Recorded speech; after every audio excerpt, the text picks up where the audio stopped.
'cause I'm a fool for your love.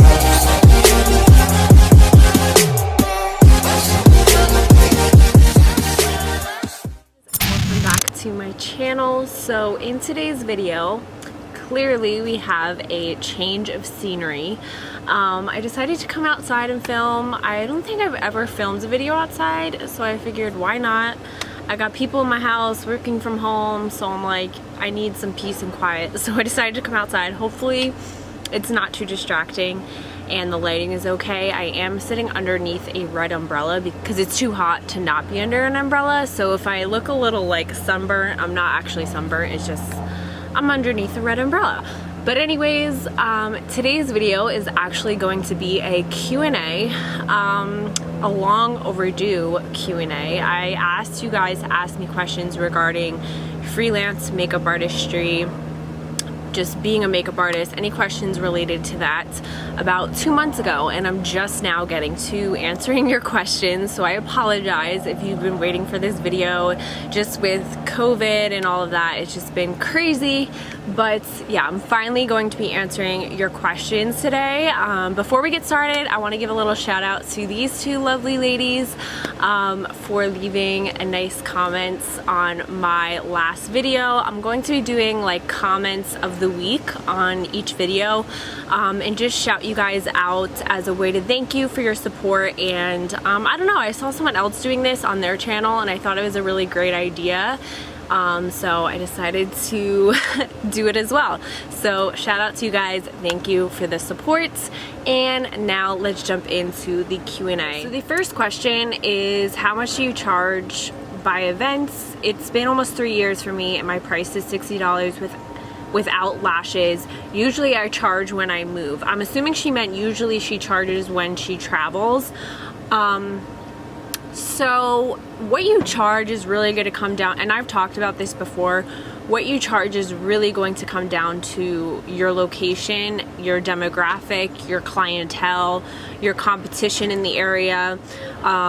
You know, be aware of what your competition or other artists in the area are charging, so that way you don't seem overpriced or underpriced to clients. You know, $60 in one area may be a lot for your clients to pay, or $60 in another area may be like super underpriced to your clients and they be willing to pay $100 just for event makeup. It really just depends on your location. So really it's up to you to do that research and figure out what your clients are willing to pay, what they're not. I have different pricing for different things. So regular event makeup, like if someone's going out with their girlfriends and they just want to get their makeup done, that's a certain price. But wedding and bridal makeup is a different category altogether, and that pricing is much higher. And I use different techniques for bridal makeup. You know, I use more products for bridal makeup. I use very long lasting products. So it's just, it's a little bit higher of a price, and really because it's more of a luxury service. So yeah, I have different prices for different things. So yeah, it really just comes down to doing some research and figuring out what your clientele is willing to pay and what they're not. Maybe try raising your price for a little while, and I would stick with it for like a good month, see if people are adapting to it. If they are, great, then I would keep it higher. If they're not, then maybe go back to what you were charging. So yeah, it really just depends on your location. The next question is, what are your favorite time/efficiency hacks, organization hacks that help you be more time efficient? Color theory, mixing foundations to be lighter, darker, neutral, olive, color correcting dark circles, face redness, working on mature clients. Oh my gosh, she has a lot of questions. But time efficiency hacks, honestly, you just really have to work on your craft. And if you do a lot of weddings, you kind of have to be comfortable with working quickly. It is going to take some time to get used to, and sometimes it is hard, I'm not gonna lie, but I just try and stick with very similar looks that I know that works for everyone. So when it comes to bridesmaid makeup, for example, I usually have 40 minutes per girl. Sometimes less, sometimes more, sometimes an hour. It really just depends, but I feel like I can never go wrong. Usually bridesmaids just like say, oh, I just want natural but smoky. So I feel like you can never go wrong with like a champagne on the lid, maybe 2 brown shades in the crease, some lashes, and then like your go-to foundations and stuff. Like if you stick to looks that you know work on pretty much everybody and look beautiful, and you kind of know what products to grab really quickly, you could stay, you know, on time. I also recommend just trying to stay as organized as possible. That's really going to help with your time efficiency. If your station is a mess, you're going to feel like a mess. You're going to feel chaotic and just stressed, and that's why it's really good to have a really good kit setup. It's so important to make sure your kit is set up in a way that makes you feel organized and makes you feel like, okay, I know exactly where that product is, and you could just grab for it without even thinking. So I recommend getting to your location 5 minutes earlier than you usually even would. I usually get there 20 minutes early. So if you need a little extra time to really set up your station, get there 5 minutes earlier than you usually would, just to really make sure your area that you're working in is super organized. That way it's really easy to just grab products, put them back in the spot. You don't want to feel like you're crowded all in one space and your products are piling up on each other and you can't find certain products. You want to make sure you can easily grab for things and that it's in an order that makes sense. Don't have eyes here and then like other eye stuff here and then lip stuff here and then other lip liners there. Like have eyes in one section, lips in another section, face in another section, and it's just gonna make your life a little bit easier. As far as mixing foundations to be lighter and darker, I mean I do mix foundations and stuff, but when it comes to weddings, I find I usually have like go-to shades that I feel like work on a lot of my clientele. Like I have like 6 shades that like I know pretty much are going to be my go-to shades whenever I do a wedding. But of course I have a million shades in my kit if I need to make something darker or lighter. I just always recommend having some sort of foundation palette like the RCMA palette or Graftobian palette, something where you can mix foundations in with some of those colors if you really need to adjust the foundation color. Those palettes are great to have. They're cream foundations, so they could kind of mix into any liquid and you could really adjust the colors. They also sell foundation adjusters. You can get a white foundation adjuster, a yellow foundation adjuster. They sell red, blue, black. So you can buy those if you really feel like you're always having to like customize colors. Those are good to have. And as far as like working on mature clients, I just recommend finding a foundation that really works on mature skin and that never does you wrong. For me, that's Face Atelier. I feel like that foundation always looks amazing on really any skin, but especially mature skin. I feel like it really diminishes the wrinkles and lines on your client's face. It also gives them a nice youthful look to the skin. It's not too heavy. It's long lasting. And I just, unless the client says I love makeup and I want to be super glam and they want to be like, over the top as a mother of bride or groom, that's one thing. But I just always tread lightly when it comes to mature clients because they're usually very stuck in the ways that they've been doing makeup for years and the way that they're used to their makeup looking. So I find a lot of times they're a little bit pickier than other clients just because they're so used to wearing their makeup a certain way for so many years. So tread lightly and try and keep it natural, and then you could always add on if needed. Okay, next question. What would you do if after you finish a client they are not happy with the look? I wouldn't say that I've ever had like a client like blatantly be like, I do not like this makeup. I've had clients say, oh, can you change this? Or, oh, can we add this? And which I'm fine with. I usually ask them anyway, is there anything that you would like change? Do you want me to do differently? But I've never had someone say, I don't like this. And even if you did just do your best to really figure out what they're looking for and what they want, and do it in the most professional way possible. I know it can be scary if someone said, I don't like this. Just ask them, okay, what do you want differently? What don't you like? What do you like? And just go step by step and work through it. But yeah, my piece of advice would just ask them, you know, what do you want changed? What do you want differently? And just try and be as professional as possible. But also don't be afraid to put your professional opinion in there as well. Like, this is your job, you know what you're doing, and you know, sometimes clients really don't know anything about makeup, if I'm being honest, and they think they know just by looking at pictures on Pinterest, but they actually don't. And what I mean by that is sometimes you'll get clients that are saying, I want a really natural look, and then when you say, do you have any photos, they'll show you photos of complete full coverage glamorous makeup from Pinterest, and it's like, okay, like, you're saying natural, but you're showing me something completely different. And you have to explain that. Be like, okay, just so you know, like, I know you're saying natural, but I'm gonna be honest with you, this photo, this is very full coverage glam. Like, this is going to feel like a lot of makeup if you are going for more of a natural look. So maybe either pull up pictures that you think are natural makeup and show them the difference, and just kind of give them your tips as a professional, because you know, this is your job, and don't be afraid to speak up, but of course always do it in a professional way. What do you do if you go on location and some girls are late from the party you were doing? Do you charge them a late fee and do their makeup, or don't do their makeup? My best advice for this is just be extremely clear. When you are going back and forth with the bride, this is my timeline. I will be arriving at this time to set up, and I will be starting at this time. So someone needs to be ready to go in my chair at this time. I don't care who it is, but someone needs to be ready to go, and we will be finished by this time. I give all of my brides like pretty much like a schedule.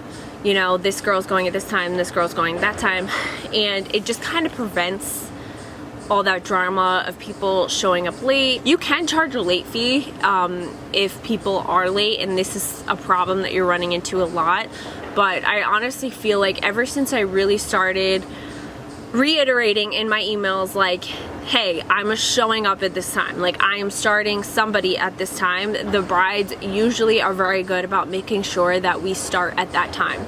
Now, of course, you're gonna get some brides that are more laid back and not really into the whole schedule and are not organized like that, and in that case I just really make sure that I reiterate again, hey, I'm starting at this time, please make sure girls are ready to go.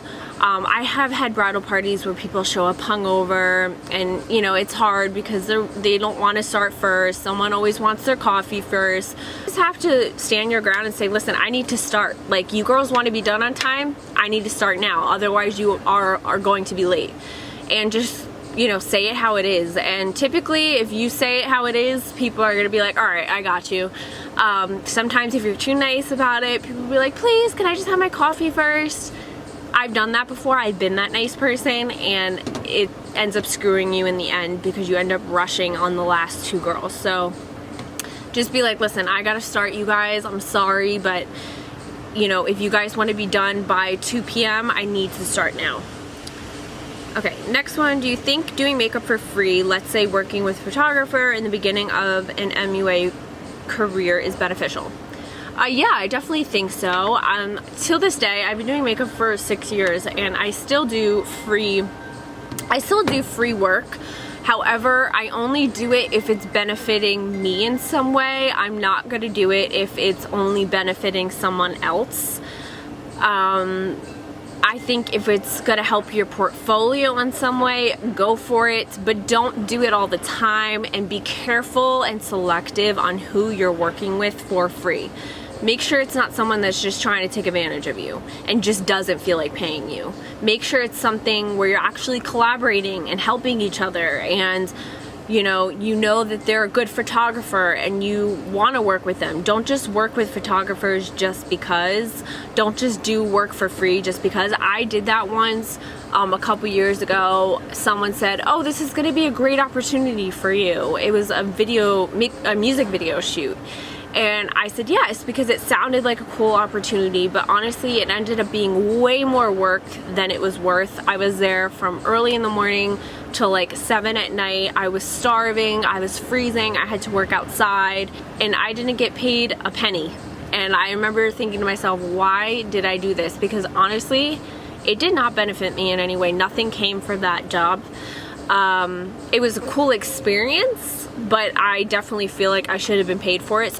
Make sure you're being selective with the free work that you do, and make sure it's actually benefiting you in some way. Okay, how did you build your clients list from scratch? How did you learn to film and edit videos? What lighting did you use? How long did it take to build a steady client list? Do you have contracts with MUAs in Europe? So how did I build my clients from scratch? Just, you have to network and you have to market yourself the best way you can. Honestly, it's not easy. I say use social media. Use social media. It will be your best friend. It can really help expand your business and reach different clients that you didn't think you could. Use hashtags, tag different venues if you're getting into bridal makeup that you want to work at. Just network and market. One thing that really helped me though is not only social media, but having an actual professional website is really important and honestly makes a huge difference and can set you apart from other artists in your area that don't have a website. I just feel like having a website where your clients can go to and contact you makes you look more professional. And once you start doing clients, your name will start to get out there and you'll start getting referrals and stuff. But yeah, just use social media, get a website, start building your portfolio, do makeup on friends and family, post them, just start, posting your work. Then she asked some questions about like lighting and stuff. I'm not going to address that in today's video because that's more YouTube related and not being a makeup artist related. But, well, actually I'll just answer it. I use a ring light and just my Canon Rebel T6i, and that's it. That's what I use to film. How long did it take you to build a steady client list? Honestly, a while. For some people it's really easy. They get into the industry and they're able to build this great clientele and it doesn't take that long, and for other people like myself it takes a lot longer. I live in an area where there's not a whole lot going on, so for me it was a little bit harder to build clientele, but now I feel like I'm in a very good place. Yeah, you just gotta be patient. Honestly, I think that's one thing that I've learned is a lot of people enter this industry, especially young girls right now, and they have no patience. It is not going to happen overnight. You are not going to get all these amazing clients overnight. It honestly takes a lot of hard work, patience, dedication, marketing, networking. Like, there's so much that goes into it. You just have to take your time, be patient, and you will get a big clientele eventually and you will be booked eventually. It just, you have to be patient and you have to, yeah, that's pretty much it. You just have to be patient and put in the work, put in the hard work. I do not have a contact with any MUAs in Europe. That was another question she asked. I don't think I do. I mean, I probably follow people on like Instagram. I definitely follow people on Instagram that do makeup in Europe, but I don't like, I'm not like friends with them or anything. What types of brushes do you use on clients? Brand, synthetic, natural, etc. How do you clean in between clients if need be? First off, you should always clean your brushes in between clients. Like, that's so important. Sanitation is extremely important, especially now with a global pandemic. Sanitation is even more important. I feel like before sanitation was here and now it's like appear. Like, it needs to be done. Everything needs to be cleaned, wiped down, sanitized, disinfected. So brushes, I clean with either Cinema Secrets brush cleaner or Perrier Spirit brush cleaner. I kind of go back and forth between those two because they also sanitize and disinfect the brush as well as clean it, and the brush is dry within a couple seconds.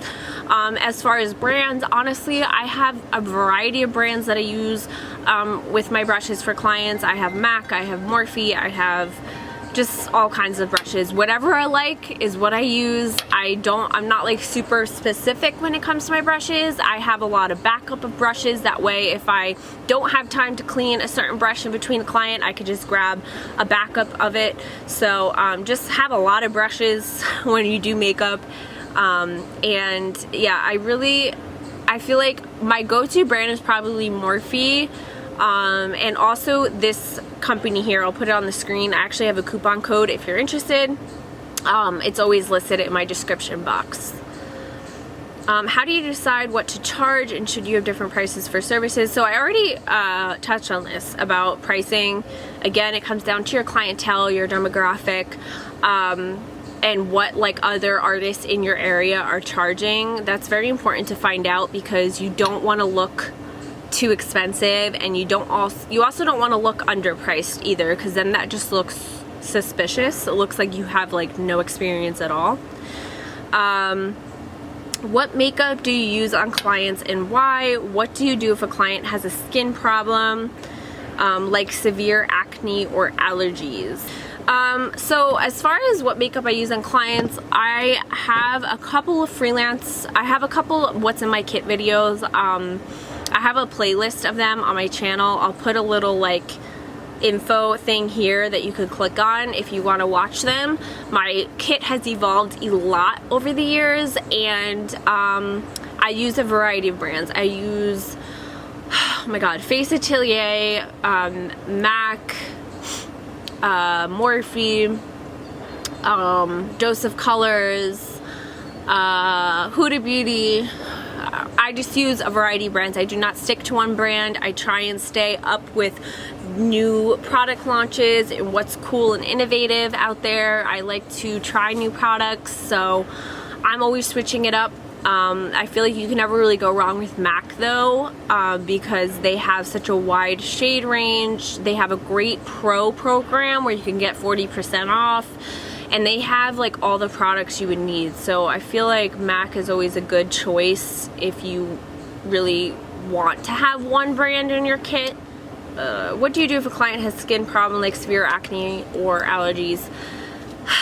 I just make it very clear to them, listen, if they tell me I am extremely sensitive, I have this, I have that, I'm allergic to this, I'm just gonna say, I'm gonna be straight up and be like, listen, I don't know all the ingredients in this product. I don't know all the ingredients in the products that I use on the face. So I can't guarantee that you're not going to have some sort of reaction. I did have a bride one time that said she had extremely sensitive skin, and that was a big concern of hers, and she was allergic to so many different things. And I just told her, I was like, I use a variety of products on clients. I don't use all natural makeup. That's just not the kind of artist that I am. And I can't guarantee that you're not going to have some sort of reaction. With that being said, I do recommend going with a lot of products that are hypoallergenic if you can. That way it's a little bit safer to use on sensitive skin. But I just like, I'm always straight up, like, I don't know all the ingredients. I don't know what all these ingredients do to the skin. You know, I've never had someone have a reaction, but you know, I'm just straight up and honest about it, is like, I don't use all natural makeup. I use all different brands that have all different ingredients in it, and I can't guarantee that you're not going to get some sort of reaction. So I'm just like, I'm just upfront with them, to be honest. Okay, there might be 2 more questions and then we're done. Okay, so what's a good way to start freelancing if you do not know many people? I'm so anxious once all of this is over so I can start. If you're just starting out, I recommend maybe getting a job at like a bridal company, like a on-location bridal makeup and hair company.